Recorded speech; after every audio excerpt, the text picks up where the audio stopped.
தங்களிடம் இல்லாததை பற்றி அனைவரும் புலம்பிக் கொண்டிருந்தார்கள். ஆனால் ஒரு சிறிய பெண் உண்மையான மகிழ்ச்சியின் அர்த்தத்தை அவர்களுக்கு கற்றுக் கொடுத்தாள். தியா என்ற ஒரு சிறிய பெண் தனது அப்பாவுடன் பழைய வீட்டில் வாழ்ந்து வந்தாள். அவர்கள் மிகவும் ஏழ்மையான வாழ்க்கை வாழ்ந்து வந்தனர். இத்தனை கஷ்டங்களிலும் தியா தனது வாழ்க்கையை பற்றி ஒருபோதும் குறை கூறாமல் எப்போதும் மகிழ்ச்சியாகவும் நேர்மறையாகவும் இருந்தாள். ஒரு இரவு பெரிய புயல் அவர்கள் வீட்டை தாக்கி கூரையின் ஒரு பகுதி உடைந்து மழை நீர் வீட்டுக்குள் சொட்டத் தொடங்கியது. அக்கம்பக்கத்தினர் யாரும் உதவ முன்வரவில்லை.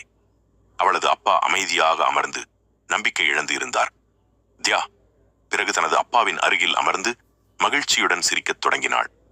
அவளது அப்பா அதிர்ச்சியுடன் அவளை பார்த்தார். இப்படி ஒரு நேரத்தில் நீ எப்படி இன்னும் சிரிக்கிறாய் என்று கேட்டார்.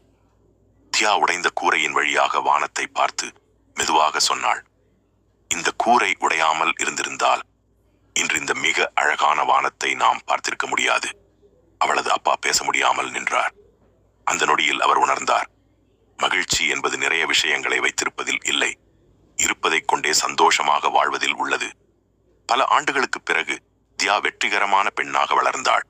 யாராவது அவளிடம் உன் மகிழ்ச்சியின் ரகசியம் என்ன என்று கேட்டால் அவள் ஏன் இது எனக்கு நடக்கிறது என்று கேட்பதை நிறுத்தி இன்னும் என்னிடம் இது இருப்பதற்காக நன்றி என்று சொல்லத் தொடங்கும் போது வாழ்க்கை மாறிவிடும் என்று கூறினாள்.